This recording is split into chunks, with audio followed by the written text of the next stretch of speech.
Hai. Ke Jakarta Utara beli es kelapa, singgah ke selatan beli roti buaya. Dengan sukacita kita akan menyapa welcome home buat kalian semua. Welcome home juga buat kalian yang baru pertama kali join ibadah online kami. Kami rindu untuk mengundang kalian join di komunitas kami yang kami namakan Connect Group. Caranya gampang banget, langsung aja hubungi nomor yang ada di layar gadget teman-teman. Buat kalian juga yang rindu memberikan persembahan, langsung aja scan QR Code atau transfer ke nomor rekening yang ada di layar gadget juga kalian. Ayo siapkan Alkitab kita, siapkan Atlus kita, terlebih khusus siapkan hati dan pikiran kita. Kita akan sama-sama masuk tenggelam dalam hadirat Tuhan. Mari sama-sama kita satukan doa, kita berdoa ya. Tuhan, thank you untuk hari ini. Kami bersyukur Tuhan, kami siapkan hati kami siapkan pikiran kami Tuhan. We are ready untuk memuji-Mu, we are ready untuk menyembah-Mu. Ini doa kami, dalam nama Tuhan Yesus kami mengucap syukur. Haleluya. Amin. Selamat beribadah.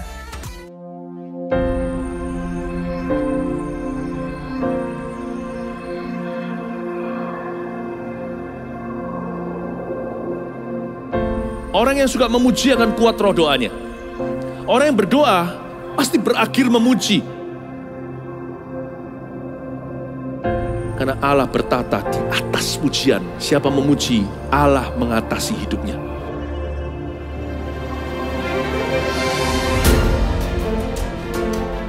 The Year of Praise, tahun pujian menjadi sebuah petualangan yang tiada dua. Menjadi sebuah pelajaran hidup yang langsung dari Kristus. Menjadi sebuah pengalaman yang indah. Waktu kita memuji Tuhan, seluruh kerajaan itu berdiri di sampingmu. Waktu kita memuji, seluruh kerajaan Allah dan kereta-keretanya yang tidak kelihatan berkuda dan berapi-api itu berada di kanan kiri. Semakin fisik kita lemah, roh kita semakin memuji Tuhan. Semakin jasmani kita terbatas, semakin rohani kita tidak boleh dibatasi.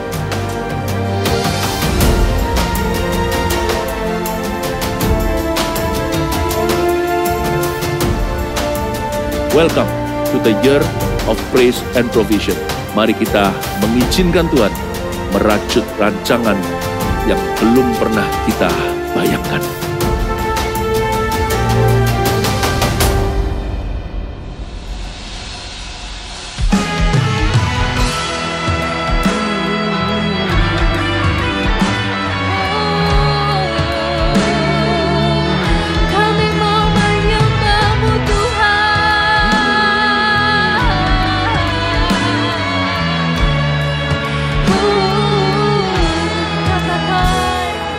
Ku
to be praised, oh Lord.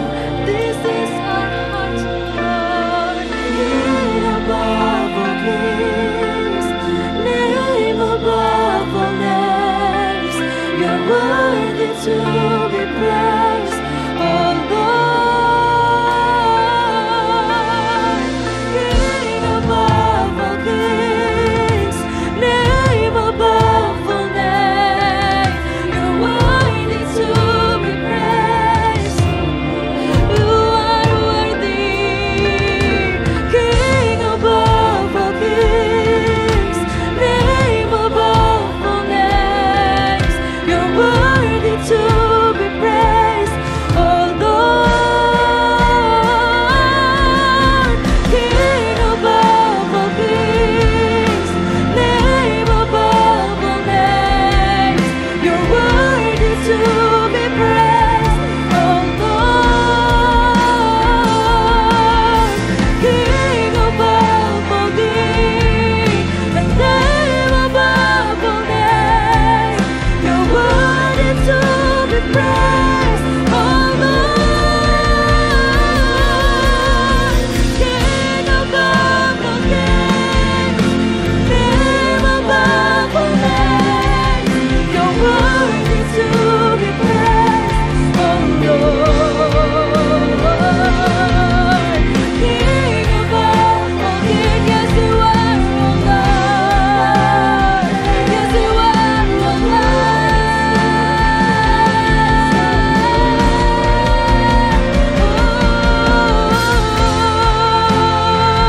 We worship you. We worship you, oh Jesus. Kami menganggap kehadiran-Mu,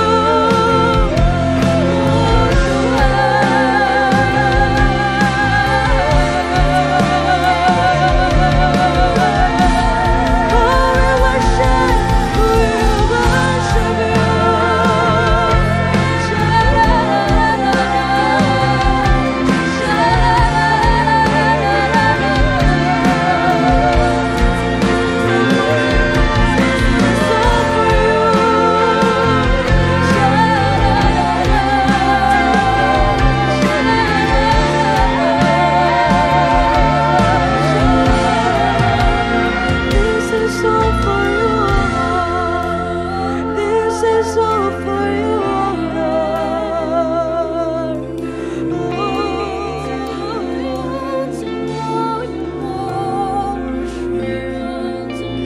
The King above all kings, the name above all names.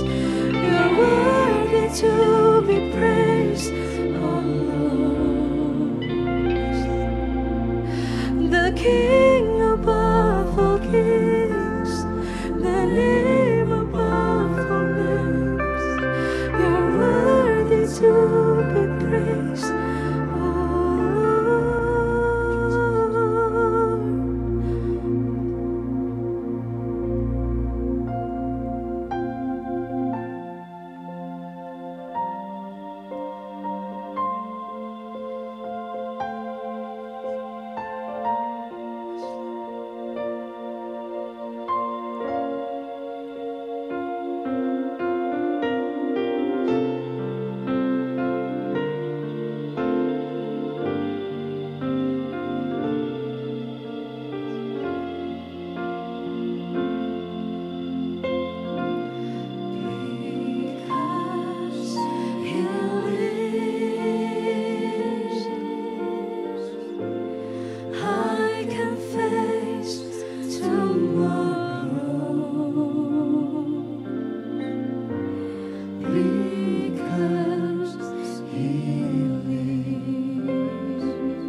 Tuhan Yesus, terima kasih Tuhan buat kasih setiamu, buat berkat-Mu sampai hari ini. Kalau kami masih boleh beribadah Tuhan, pimpin setiap kami. Hari ini biarkan firman Tuhan berbicara kepada setiap kami Tuhan. Kami mau buka hati kami mau mengizinkan Tuhan beracara dalam kehidupan kami. Thank you Tuhan, biarkan firman-Mu ini jatuh di tanah yang baik, supaya kami mengerti dan hidup serupa dengan-Mu Tuhan. Thank you, dalam nama Yesus kami berdoa dan mengucap syukur. Haleluya. Amin. Oke, shalom Army of God, gimana kabarnya? Saya berdoa supaya setiap AOG dimanapun kalian berada, semoga kalian dalam keadaan yang sehat-sehat aja. Kayak gitu, dalam keadaan yang baik-baik aja. Kalau misalnya pun kalian sedang tidak baik-baik aja, percaya bahwa Tuhan tidak tutup mata, Tuhan akan sertain anaknya, amin. Oke. Nah, saya juga berdoa buat pandemi ini cepat berlalu supaya kalau bisa kita secepatnya ibadah secara onsite. Saya bisa ketemu sama teman-teman lagi, kita bisa muji dan menyembah Tuhan bareng di tempat ini. Udah kangen, saya sendiri kangen banget teman-teman untuk ibadah onsite. Bukan karena ibadahnya hanya secara onsite, tapi karena bisa ketemu in person sama teman-teman. Oke? Nah, hari ini saya akan bagikan firman Tuhan. Ambil catatan, saya percaya orang yang lapar dan haus sama Tuhan, sama firman Tuhan akan dipuaskan hari ini. Ambil catatanmu, siapkan, hari ini kita dengarkan firman Tuhan, amin. Tema khotbah saya hari ini adalah The Catalyst. Di Indonesia kita menggunakan kata ini jadi kata serapan. Jadi kata The Catalyst kalau di bahasa Indonesia itu tulisannya kayak gini, K-A-T-A-L-I-S. Kayak gitu, jadi memang gak ada bahasa Indonesia atau kata dalam bahasa Indonesia yang menggambarkan kata-kata ini, makanya bahasa Indonesia memakai ini jadi bahasa serapan. Nah, diintegrasikan dalam bahasa Indonesia menjadi katalis. Kata katalis ini biasanya digunakan di pelajaran kimia. Cuma saya rasa saya nggak pernah dengar, jujur-jujuran aja, saya nggak pernah dengar sebelumnya kayak gitu. Entah mungkin karena saya pas kelas 11-nya jadi anak IPS gitu ya, pas kelas 10 atau SMP, saya nggak pernah dengar yang namanya katalis. Baru ketika saya siapin khotbah ini, saya search di Google, saya cari tahu, oh ternyata ini maksudnya, dan ternyata maksudnya tuh bagus banget, dan ini tuh pasti memberkati teman-teman banget. Jadi saya rasa ini akan jadi bekal buat teman-teman semua, amin. Nah, katalis ini adalah suatu zat yang mempercepat laju reaksi kimia pada suhu tertentu, tetapi tidak mengalami perubahan dan pengurangan jumlah. Sedangkan menurut KBBI, katalis adalah seseorang atau sesuatu yang menyebabkan terjadinya perubahan dan menimbulkan kejadian baru atau mempercepat suatu peristiwa. Katakan bersama saya, mempercepat suatu peristiwa. Yes, AOG dipanggil untuk menjadi seorang katalisator. Katalisator itu orangnya harusnya dimanapun kita berada, kita mempercepat proses supaya goal atau visi dapat tercapai lebih cepat. Jadi dimanapun kita berada, di kampus kita, di sekolah kita, di lingkungan kita, kita ini menambah nilai dan mempercepat proses supaya goal itu dapat tercapai dengan cepat. Kehadiran kita tuh jadi nilai tambah, teman-teman. Bukannya minus, tapi jadi nilai tambah, bahkan mempercepat supaya goal tersebut dapat tercapai. Itulah katalisator. Nah, kenapa bisa tercapai? Karena kita nih excellent dengan apa yang kita kerjakan. Karena apa? Karena kita ngelola waktu yang ada dengan baik, dan karena kita mengerjakannya dengan kesungguhan hati. Nah, kita harus jadi seorang katalisator. Kita dipanggil menjadi seorang katalisator. Harusnya anak-anak Tuhan, Army of God, itu dipanggil untuk memberikan nilai tambah. Dipanggil untuk mempercepat proses supaya goal dalam kehidupan atau dalam organisasi kalian atau apapun itu lebih cepat tercapai. Saya akan bagikan 2 tokoh Alkitab yang merupakan seorang katalis di zamannya. Mereka jadi berkat buat orang lain dan membuat perubahan yang besar banget bagi generasinya. Saya kasih 2 tokoh Alkitab. Yang pertama, catat baik-baik, Paulus. Siapa sangka Paulus yang dulunya adalah seorang pembunuh, sekarang malah dipakai Tuhan sebagai penulis kitab terbanyak di Perjanjian Baru. surat Paulus kepada Timotius, Galatia, Efesus, Filipi, dan lain-lainnya yang teman-teman baca di Perjanjian Baru, kebanyakan itu adalah surat Paulus kepada jemaat di kota tersebut. Dan sebegitu berdampaknya, saya kagum banget sama Paulus. Kenapa? Karena ketika saya baca surat-suratnya Paulus, value-value hidupnya Paulus ini sungguh-sungguh memberkati saya. Value-value Paulus ini buat saya, wah banget, pengenalan dia sama Tuhan, cara dia menyampaikan kepada setiap jemaat, saya bisa tahu kalau ini orang yang bergantung banget sama Tuhan. Ini orang yang punya value-value, punya prinsip-prinsip kerajaan Allah. Dan benar-benar saya ngelihat bahwa Paulus ini dipakai Tuhan begitu luar biasa. Saya kagum banget sama nilai-nilai hidupnya. Misi Paulus jelas, dari kota ke kota memuridkan dan memenangkan banyak jiwa dalam pelayanannya. Saya kagum banget sama Paulus. By the way, saya ada kasih gambar peta perjalanan Paulus semasa hidupnya. Jadi Paulus melakukan 4 perjalanan. Perjalanan pertama, kedua, ketiga, dan perjalanan yang terakhir ke Roma. Dia lakukan penginjilan dari kota ke kota. Dari ketika dia ngalamin Tuhan sampai akhir hidupnya. Dia terus hidup di dalam misi.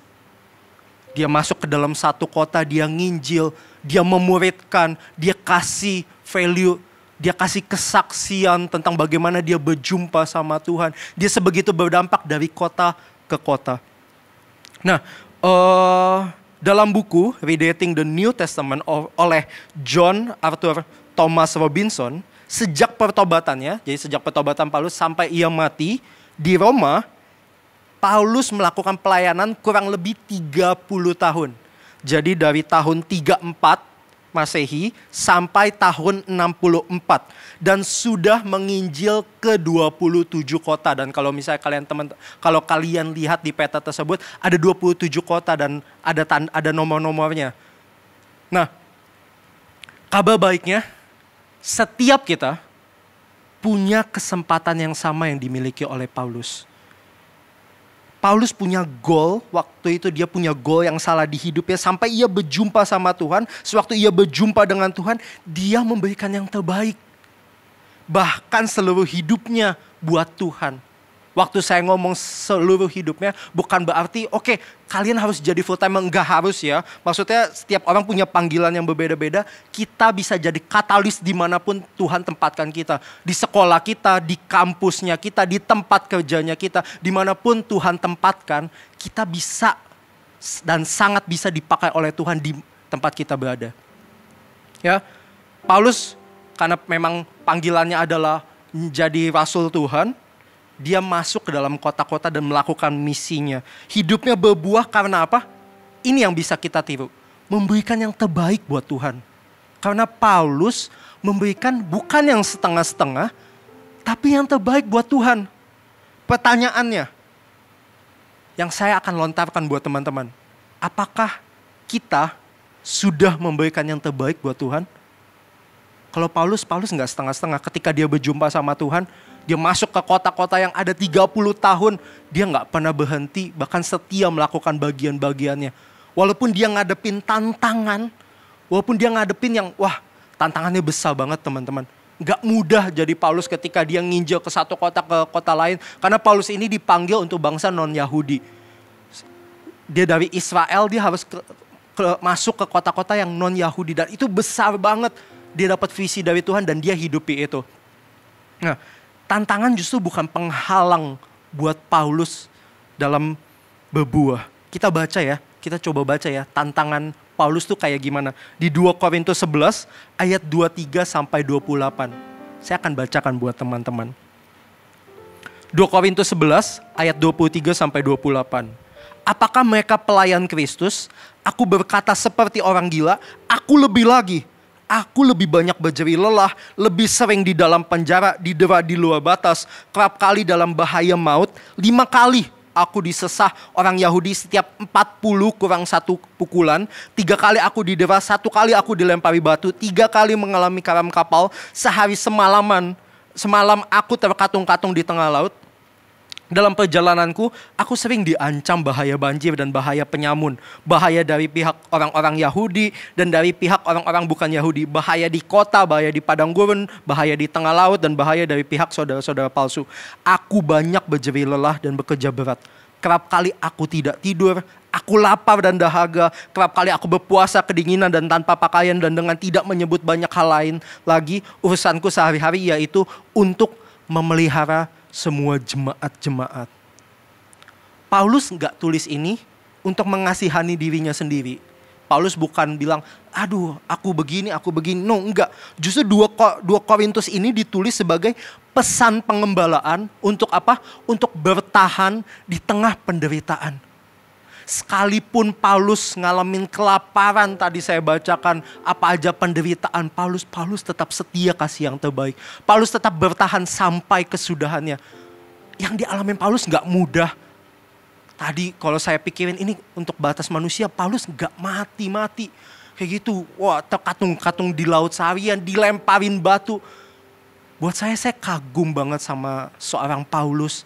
Dia kasih yang terbaik buat Tuhan. Dia tantangan yang ada nggak membuat dia berhenti untuk menginjil. Tantangan yang ada nggak membuat dia berhenti untuk melakukan misi dia yang diberikan oleh Tuhan.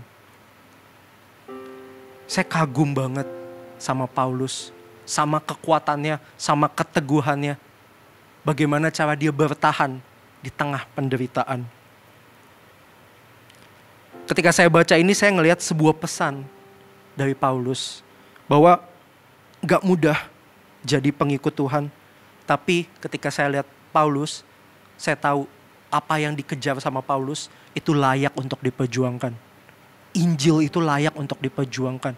Misi yang daripada Tuhan itu layak untuk Paulus perjuangkan. Mungkin kita gak ngalamin sih apa yang Paulus alamin. Kita gak dilemparin batu, kita gak terkaram di laut seharian dan lain-lainnya. Tapi harusnya kita ngelihat bahwa hal-hal yang dialami Paulus aja tidak menghentikan Paulus untuk menjadi seorang katalisator kerajaan Allah.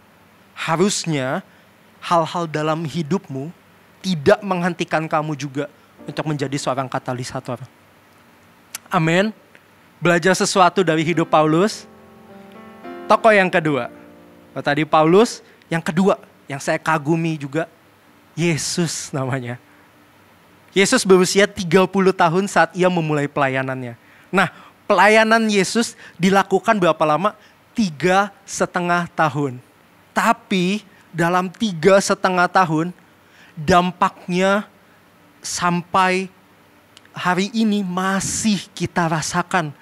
Pelayanan Tuhan yang 3,5 tahun kayak durasi kita kuliah gitu ya. Saya kuliah 3,5 tahun, tapi saya nggak tahu sih anak-anak sekarang ada yang harus 8 semester, harus 4 tahun.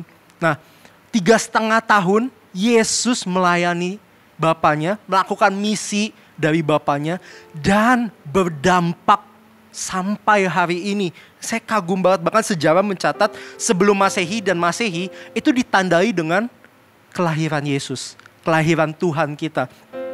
Jadi kalau sebelum Masehi itu ditulisnya before Christ, dan Masehi itu ditulisnya Anno Domini, maksudnya tahun Tuhan, tahun yang Tuhan sudah lahir. Bayangkan 3,5 tahun melayani Bapa dan dampaknya masih kita rasakan sampai bahkan ke seluruh dunia. Saya masih terheran-heran di waktu yang sesingkat itu 3,5 tahun, karena ya saya ngerasa kuliah saya singkat banget sih, cuma 3,5 tahun kayak wah tiba-tiba lulus aja, 4 tahun tiba-tiba lulus aja, berlalu begitu aja. Dalam waktu yang sesingkat itu Yesus bisa menghasilkan dampak yang sebegitu besarnya. Mungkin kalian berkata, ya Yesus kan Tuhan, jelaslah makanya sebegitu berdampak. Jangan lupa, walaupun Tuhan kita, Tuhan Yesus itu 100% Tuhan, tapi dia juga 100% manusia. Tuhan kita juga ngerasain sakit. Tuhan kita juga punya masalah, beban berat juga seperti yang kita rasakan. Kalau misalnya kita bisa ngalamin ketakutan, Yesus juga pernah ngalamin ketakutan. Kita baca ya, ayatnya ada di Lukas 22, ayat 39 sampai 44, saya akan bacakan buat teman-teman. Lalu pergilah Yesus keluar kota, dan sebagaimana biasa ia menuju Bukit Zaitun, murid-muridnya juga mengikuti dia. Setelah tiba di tempat itu, ia berkata kepada mereka, berdoalah supaya kamu jangan jatuh ke dalam pencobaan. Kemudian ia menjauhkan diri dari mereka, kira-kira sepelempar batu jaraknya, lalu ia berlutut dan berdoa. Katanya, ya Bapakku, jikalau engkau mau, ambillah cawan ini daripadaku. Tetapi bukanlah kehendakku, melainkan kehendakmu-lah yang terjadi. Maka seorang malaikat dari langit menampakkan diri kepadanya untuk memberi kekuatan kepadanya. Ia sangat ketakutan dan makin bersungguh-sungguh berdoa. Peluhnya menjadi seperti titik-titik darah dan bertetesan ke tanah. Lalu ia bangkit dari doanya dan kembali kepada murid-muridnya. Tetapi ia mendapati mereka sedang tidur karena duka cita. Katanya kepada mereka, mengapa kamu tidur? Bangunlah dan berdoalah supaya kamu jangan jatuh ke dalam pencobaan. Yesus merasakan apa yang kita rasakan. Rasa takut, bayangkan ya. Kalau dia, Tuhan kita harus menjalani hukuman yang sebegitu mengerikannya. Yaitu disalib. Disalib tuh gak langsung mati teman-teman. Enggak, tapi disiksa perlahan-lahan. Darahnya harus keluar dari tubuhnya karena ditusuk. Paku yang menusuk tangannya. Itu gak mudah untuk Yesus jalankan. Tapi dia harus menghadapi maut secara langsung. Mau tahu kenapa Tuhan kita yang 100% Tuhan dan 100% manusia bisa lakukan itu? Karena ia, Tuhan kita, memilih untuk taat. Yesus mengalami hal yang berat semasa hidupnya. Difitnah walaupun melakukan kebenaran, sudah berbuat baik aja, masih ada orang yang gak suka. Sampai akhirnya dia harus berakhir di atas kayu salib. Dan hebatnya adalah ia taat sampai mati. Kalau kamu mau menjadi seorang katalisator, engkau harus berani untuk taat sama seperti Yesus taat sama Bapa. Engkau harus berani untuk hidupi misimu seperti Yesus taat sama Bapa, demikian juga kamu. Setelah kita dengar 2 cerita tentang tokoh Alkitab yang membawa perubahan dan menjadi seorang katalisator, kita akan bahas karakter seorang katalisator kerajaan Allah. Ini yang saya mau bahas poin-poinnya. Karakter yang harus kita miliki untuk menjadi seorang yang mempercepat sebuah proses atau menjadi seorang katalisator. Yang pertama, karakter yang pertama adalah willingness. Kesediaan, kerelaan. Semua dimulai dari bersedia untuk dipakai sama Tuhan. Semua dimulai ketika kita rela dipakai oleh Bapa di sorga. Semua dimulai dari kata Tuhan, aku bersedia. Tuhan, aku mau. Atau Tuhan, pakai aku jadi berkat dimanapun Tuhan tempatkan aku. Sekalipun itu tempat yang sulit, sekalipun itu gak mudah, aku bersedia. Paulus dan Yesus punya kesamaan. Mereka rela dan mereka bersedia untuk dipakai oleh Bapa di sorga. Ketika mereka punya sebuah misi, mereka bersedia untuk melakukannya. Katakan bersama dengan saya, bersedia. Yes. Kesediaan mereka untuk taat membawa penyediaan Allah untuk mereka. Mungkin bahkan kita gak ngelihat garis finish ketika kita, ya Tuhan aku mau, ya Tuhan aku bersedia. Kita gak ngelihat gambaran besarnya, kita gak bisa lihat garis finishnya. Tapi saya percaya ketika kita bersedia melakukan apa yang Tuhan percayakan, kita pasti akan lihat penyediaan Tuhan. Sekali lagi ya, ketika saya bukan hanya bicara soal pelayanan aja, tapi ini bicara soal semua kepercayaan dalam hidup kita. Dalam tugas-tugas kuliah kita, dalam keluarga kita, dalam sekolah kita, kampus kita, di organisasi kampus kita atau organisasi sekolah kita. Kita memberikan yang terbaik. Ini bukan hanya dalam konteks pelayanan aja ya. Oke? Kita gak pernah tahu hasilnya ketika kita taat. Kita gak pernah tahu garis finishnya apa. Tapi saya percaya orang yang melangkah dalam ketaatan akan selalu dapat penyertaan Tuhan. Tuhan gak mungkin ninggalin orang yang taat sama dia. Tuhan gak mungkin, oke lu taat ya udah tinggal. Enggak, Tuhan pasti menyertai orang yang taat sama Tuhan. Tuhan gak mungkin izinkan untuk memulai namun dia meninggalkannya. Enggak, kalau dia mengizinkan untuk memulai, dia akan menyertai sampai selesai. Amin. Yesaya 6 ayat 8, lalu aku mendengar suara Tuhan berkata, siapakah yang akan kuutus dan siapakah yang mau pergi untuk aku? Maka sahutku, ini aku, utuslah aku. Mau belajar berkenan, mau belajar untuk berkenan di hadapan Tuhan. Saya belajar hari-hari ini Saya bilang dalam doa saya, dalam saat teduh pribadi saya bilang sama Tuhan, Tuhan, apa yang bisa aku perbuat bagimu? Kita nggak perlu tunggu untuk Tuhan tanya, siapa yang akan kuutus atau siapakah yang mau pergi untuk aku? Kita nggak perlu tunggu Tuhan tanya.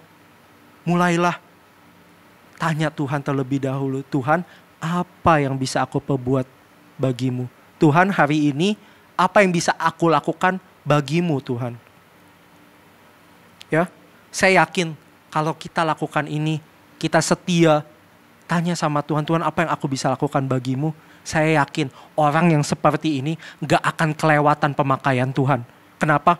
Karena bahkan sebelum Tuhan meminta, Tuhan udah tahu ada orang yang bersedia untuk dipakai sama Tuhan. Ada orang yang mau merelakan hatinya, merelakan hidupnya untuk dipakai sama Tuhan. Seakan-akan kau mengangkat tangan, aku bersedia bahkan sebelum Tuhan meminta, aku sudah ready untuk dipakai sama Tuhan. Saya yakin orang yang seperti ini gak akan kelewatan pemakaian Tuhan.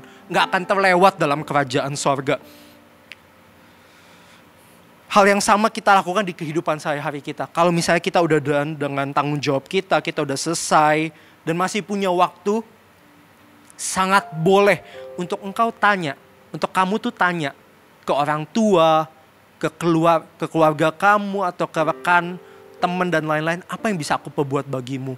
Saya rasa itu adalah kunci pemakaian Tuhan, kunci untuk menjadi berkat. Karena jadi berkat selalu dimulai dari kerelaan dan kesediaan untuk melayani orang lain. Oke? Yang pertama willingness, yang kedua, value yang kedua, karakter yang kedua, give the best. Memberi yang terbaik. Kolose 3 ayat 23, apapun juga yang kamu perbuat, perbuatlah dengan segenap hatimu, seperti untuk Tuhan dan bukan untuk manusia. Garis bawahi kata segenap hatimu. Kalau kita mau jadi seorang katalisator, seorang yang membawa perubahan menjadi berkat buat banyak orang, kita harus memberikan yang terbaik dengan segenap hati. Katakan bersama dengan saya, segenap hati. Saya akan kasih perumpamaan. Misalnya, kita dapat satu tugas dari presiden yang kita kagum. Wah, ini orang besar, ini orang penting nih, presiden. Mungkin gak sih kita dapat tugas dari presiden, tapi kita kerjainnya anggot-anggotan? Mungkin gak kita kerjainnya setengah hati? Enggak. Karena ini orang yang besar, orang yang kita anggap penting, presiden, kita akan lakukan yang terbaik buat dia. Nah, sama tugas-tugas yang hari ini, yang dipercayakan kepadamu saat ini, tugas kuliah, sebagai anak, sebagai mahasiswa, sebagai siswa di sekolah, itu datangnya dari Tuhan. Tugas-tugas yang dipercayakan dalam hidupmu itu datang atas seizinnya Tuhan. Dan kalau kita menghargai Tuhan, harusnya sama, kita memberikan yang terbaik. Kita nggak asal-asalan, kita nggak anggot-anggotan, tapi kita lakukan dengan segenap hati mengerjakan segala sesuatunya. Dan firman Tuhan katakan dengan jelas, katanya ini, apapun juga. Arti kata apapun juga, itu artinya apapun juga. Yang gak ada yang lain, gak ada besar, gak ada kecil. Artinya mau hal yang besar, mau hal yang kecil, itu masuk dalam kategori apapun juga. Gak ada kayak, oh ini hal kecil berarti gue setengah-setengah aja. Berarti gue gak usah gimana-gimana lah lakuinnya. Kalau hal besar, baru nih segenap hati kasih yang terbaik. Gak bisa. Firman Tuhan dengan jelas katakan apapun juga. Artinya besar maupun kecil itu masuk dalam kategori apapun juga.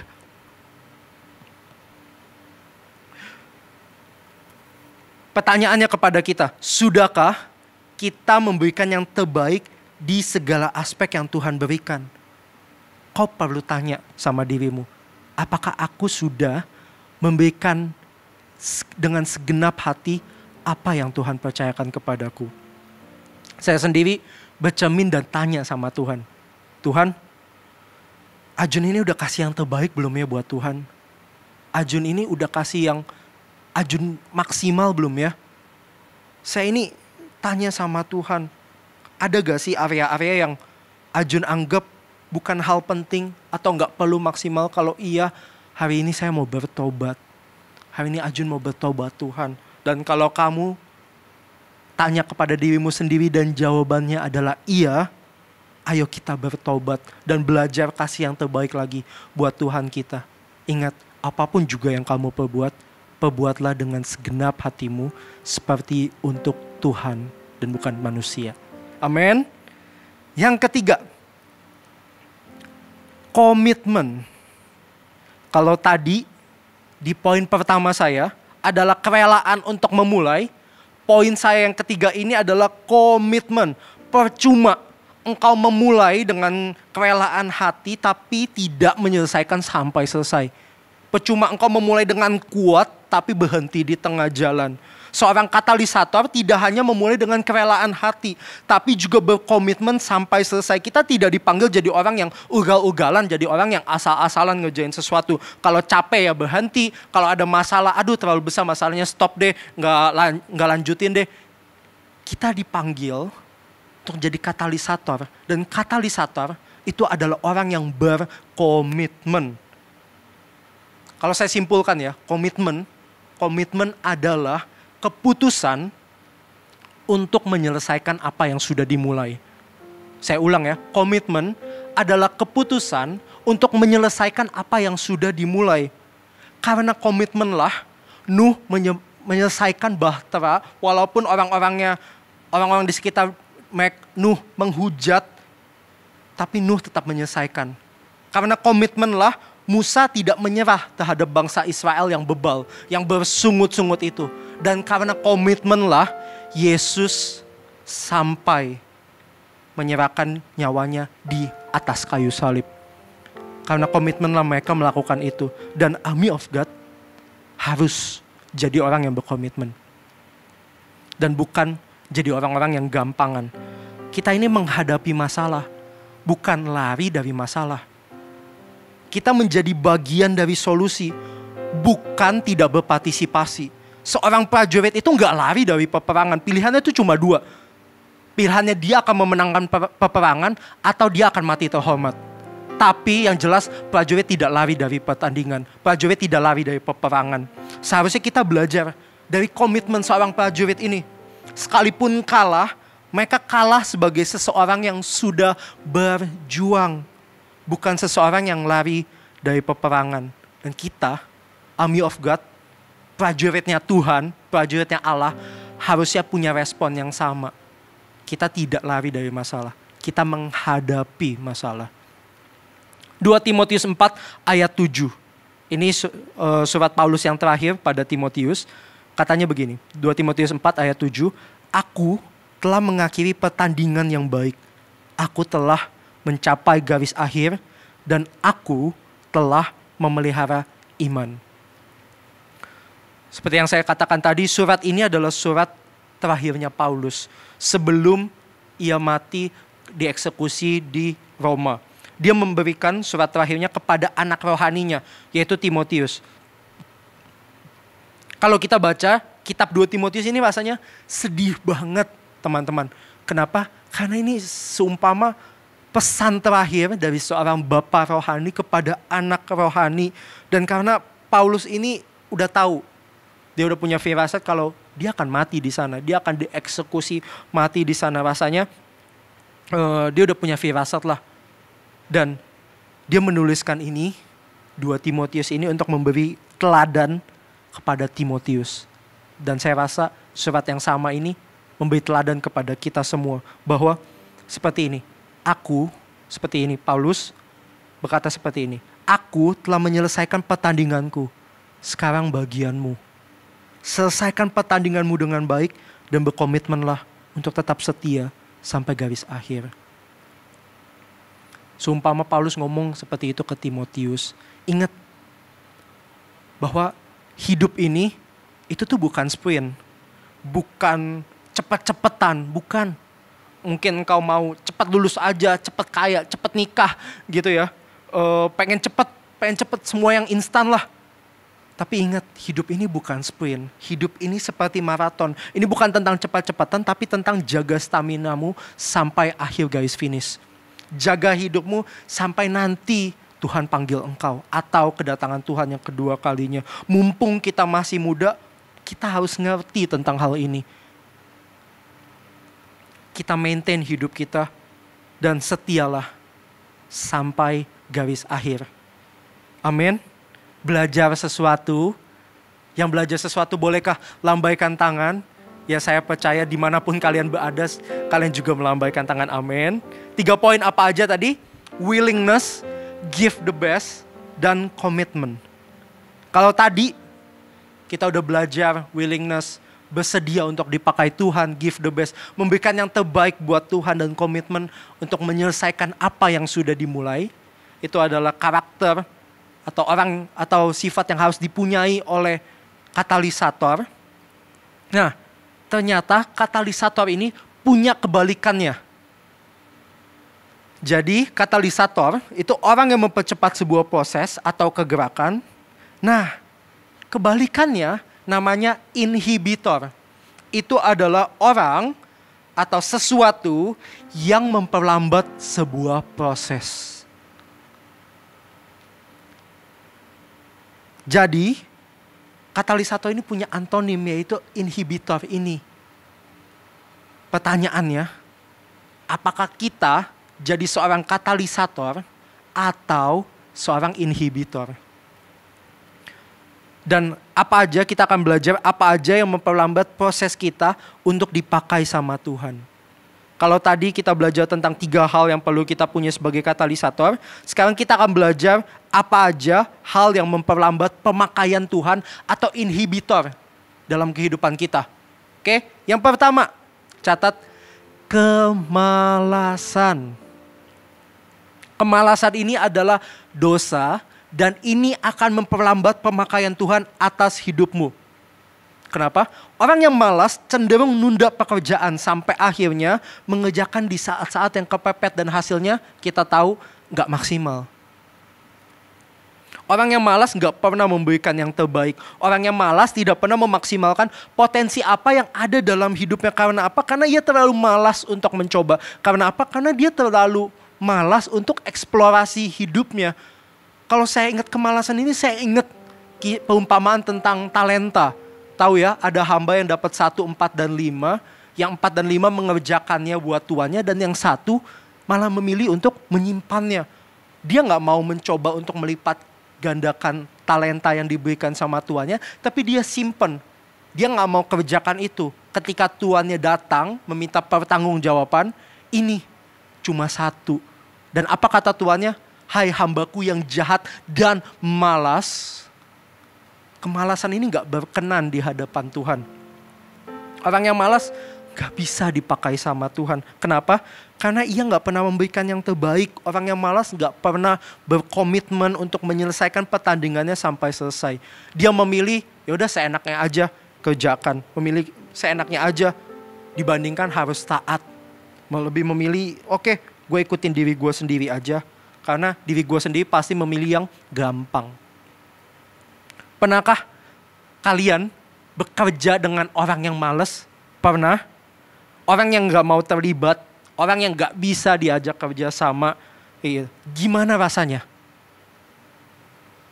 Pasti kalian gak mau kerja sama lagi kan dengan orang yang malas? Sama. Tuhan pun demikian. Tuhan gak mau bekerja sama dengan orang yang malas. Tuhan gak mau pakai orang yang malas. Mari jadi produktif. Kita punya 24 jam dalam hidup kita, dalam sehari kita. Dan saya yakin ini lebih dari cukup untuk menghasilkan sesuatu. Tapi kok di masa seperti ini kan kita mana bisa berbuat banyak dan menghasilkan sesuatu. Saya mau bilang bahwa jawabannya adalah bisa.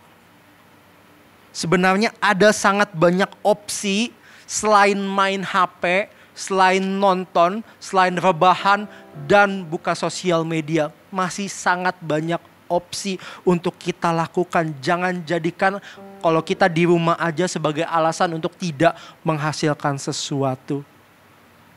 Amin. firman Tuhan punya kabar baik.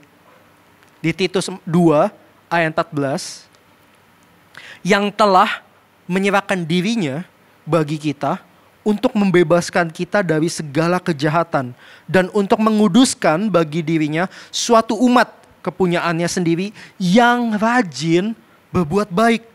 Ketika Yesus mati di atas kayu salib, dia menebus dosa kita, termasuk dosa kemalasan.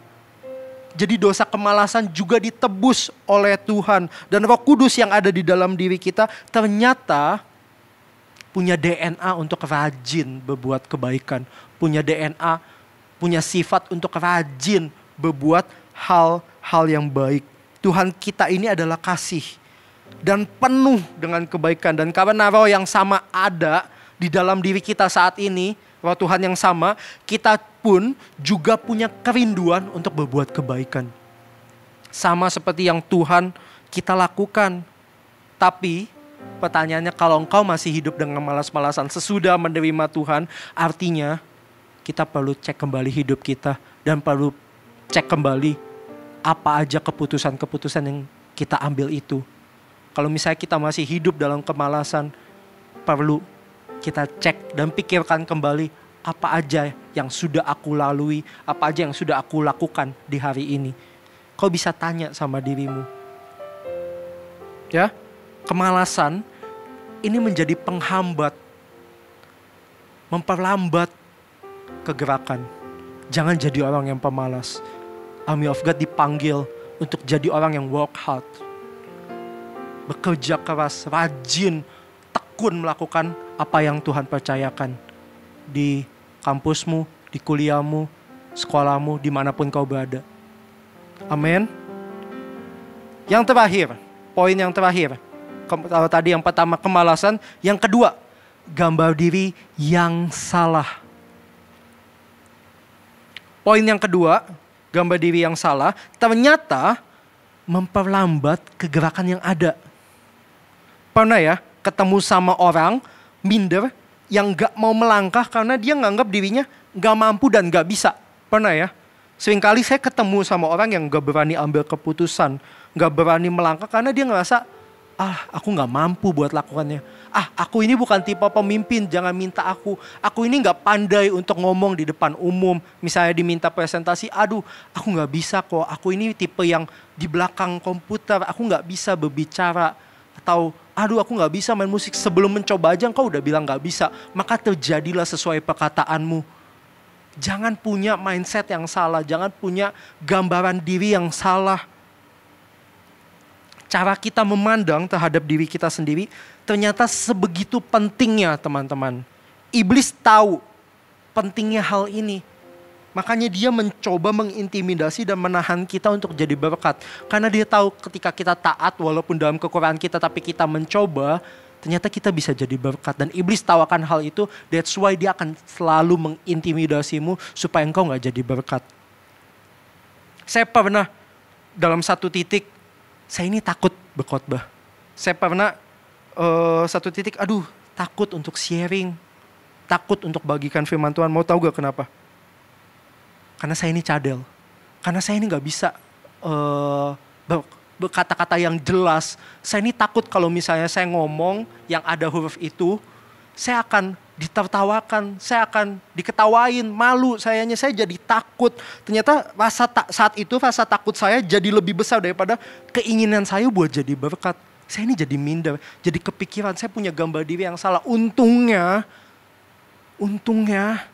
Tuhan ajarin saya. Untungnya saya punya Tuhan, untungnya saya punya firman Tuhan. Justru firman Tuhan itu ngehibur saya. Saya diingatkan kembali bahwa ini bukan tentang Ajun, ini bukan tentang saya, tapi ini tentang Tuhan. Justru dalam kelemahanku lah, kuasa Tuhan tuh jadi sempurna. Tuhan, kalau Tuhan bisa pakai Musa, seorang yang berat lidah, artinya Tuhan bisa pakai yang cadel seperti saya. Dan ini ngubah perspektif saya. Dan ketika Tuhan bilang, kamu bisa, saya mau percaya apa kata Tuhan daripada apa kata diri saya sendiri atau bahkan iblis. Saya gak mau percaya sama intimidasi itu. Pertanyaan yang sama saya lontarkan ke teman-teman. Apa yang mengintimidasimu saat-saat ini? Apa yang menghalangimu saat-saat ini? Jadinya potensimu nggak keluar. Jadinya potensimu nggak maksimal dalam hidupmu. Kalau Tuhan bisa pakai Musa yang berat lidah, kalau Tuhan bisa pakai Paulus yang masa lalunya adalah seorang pembunuh, dan kalau Tuhan bisa pakai Daud yang pernah jatuh ke dalam dosa, artinya Tuhan bisa pakai kita jadi katalisator kerajaan Tuhan seperti mereka. Amin. Amin. Saya ulang kembali ya. Katalisator, value-value apa, karakter-karakter apa? Yang pertama willingness, kesediaan, kerelaan untuk dipakai sama Tuhan. Semua dimulai dari bersedia, saya mau Tuhan, ini aku, utuslah aku. Yang kedua, dimulai dari memberikan yang terbaik, give the best. Tidak setengah-setengah, tapi apapun juga yang kamu perbuat, perbuatlah dengan segenap hatimu seperti untuk Tuhan dan bukan manusia. Yang ketiga, komitmen untuk menyelesaikan apa yang sudah dimulai. Dan ada 2 poin yang memperlambat pemakaian Tuhan atau inhibitor. Yang pertama adalah kemalasan yang membuatmu tidak maksimal dalam mengerjakan segala sesuatu, yang tidak mengeluarkan potensi maksimalmu. Dan yang kedua, gambar diri yang salah yang menghambatmu untuk mencoba untuk melakukannya. Oke, amin. Belajar sesuatu. Hari ini tutup Alkitabmu, mari kita datang ya sama Tuhan. Hari ini kita akan sembah Tuhan. Kita datang yuk, masuk ke dalam hadirat Tuhan. Amin. Thank you Tuhan.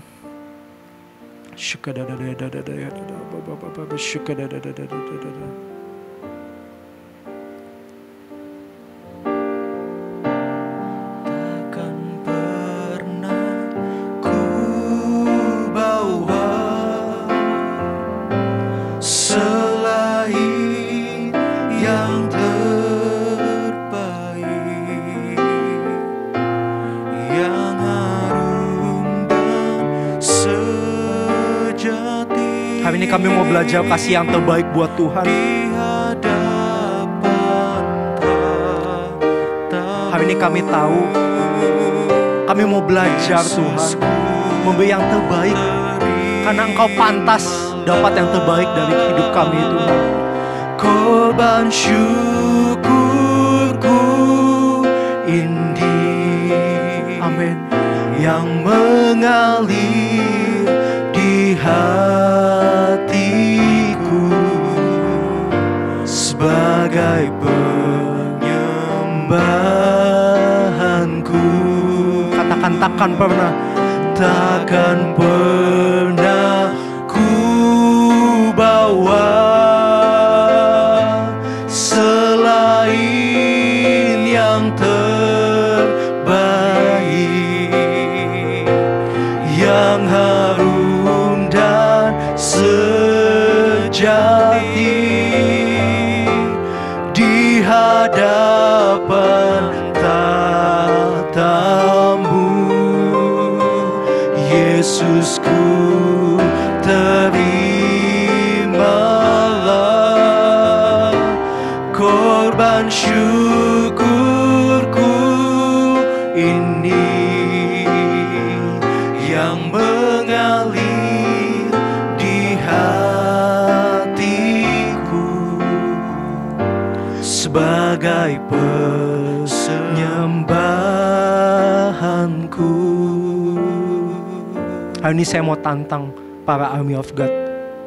Maukah engkau bersedia untuk dipakai oleh Tuhan? Dan kalau engkau bersedia, maukah engkau berkomitmen untuk menyelesaikan pertandinganmu sampai selesai dan memberikan yang terbaik buat Tuhan? Maukah engkau setia lakukan apa yang Tuhan percayakan hari ini kepadamu? Di kuliah kamu, di sekolahmu, di lingkunganmu, di pelayananmu, di semua aspek apa yang Tuhan percayakan saat ini kepadamu. Maukah engkau berkomitmen untuk memberikan yang terbaik buat Tuhan kita? Walaupun saya masih sering gagal Tuhan, tapi hari ini saya mau memberikan yang terbaik. Pertanyaan yang sama, maukah engkau, walaupun engkau gagal pun, itu gak menghalangimu untuk memberikan yang terbaik lagi. Itu akan jadi pelajaran dan Tuhan akan memberikan kesempatan demi kesempatan untuk kau memberikan yang terbaik buat Tuhan. Hari ini, kalau engkau misalnya sudah pernah gagal di masa lalu, harusnya seperti Paulus tidak melihat kepada masa lalunya sebagai seorang pembunuh. Daud tidak melihat masa lalunya sebagai orang yang pernah jatuh dalam dosa. Tapi hari ini bangkit dan ambil keputusan yang tepat. Ambil keputusan di mana engkau mau memberikan yang terbaik buat Tuhan. Tidak setengah-setengah tapi segenap hati. Apapun juga yang kamu perbuat, perbuatlah itu dengan segenap hatimu seperti untuk Tuhan dan bukan manusia. Itu yang saya pegang sampai hari ini dan saya minta untuk teman-teman punya dan pegang firman Tuhan ini bahwa ingat, apapun juga Tuhan pantas dapat yang terbaik. Amin. Kita nyanyikan sekali lagi ya. Takkan pernah ku bawa selain yang terbaik yang bisa kami berikan Tuhan. Ini persembahan kami mau bawa dalam hadirat-Mu Tuhan. Takkan pernah kami bawa Tuhan. Takkan pernah ku bawa selain yang terbaik, yang harum dan sejati di hadapan tatamu. Angkat kedua tanganmu, katakan Yesus. Yesusku, terimalah korban syukurku ini yang mengalir di hatiku sebagai persembahanku. Katakan sekali lagi, takkan pernah ku bawa, takkan pernah ku bawa selain yang terbaik. Ini jadi komitmen kami ya Tuhan. Kami mau belajar untuk memberikan yang terbaik buat Tuhan kami. Kami mau bersedia dan mau ini Tuhan kami, pakai kami Tuhan. Kau pantas dapat yang terbaik. Ini yang kami bawa. Yesusku, terimalah persembahan kami yang terbaik. Korban syukurku ini yang mengalir di hatiku sebagai persembahanku. Katakan yang mengalir di hatiku sebagai persembahanku. Katakan sekali lagi, yang mengalir Tuhan. Yang mengalir. Ini kerinduan kami masuk dalam hati kami sebagai persembahanku. Terima kasih Tuhan buat firman-Mu. Ajari kami Tuhan untuk selalu memberikan yang terbaik. Ajari kami untuk punya hati yang rela Tuhan. Kami gak mau hidup dalam kemalasan. Kami gak mau punya gambaran diri yang salah. Tapi kami tahu Tuhan, Engkau panggil kami untuk menjadi seorang katalisator dimanapun kami berada. Karena itu kami mau jadi berkat. Kami mau melayani orang lain. Kami mau jadi berkat buat sesama kami. Thank you buat firman Tuhan. Ajari kami Tuhan untuk menghidupinya Tuhan. Hari ini Army of God, angkat kedua tanganmu. Terimalah berkat yang terbaik daripada Allah Bapa, cinta kasih daripada Tuhan Yesus Kristus, dan persekutuan yang begitu manis dengan Roh Kudus yang akan menyertaimu, yang akan membawa kamu masuk dalam level yang baru dalam hidupmu. Semakin naik dan tidak turun. Kau akan jadi kepala dan bukan ekor. Kau akan terus naik dan tidak turun, sebab engkau mengandalkan Tuhan, sebab engkau memberi yang terbaik yang bisa engkau lakukan. Terimalah berkat ini di dalam nama Tuhan Yesus Kristus. Haleluya.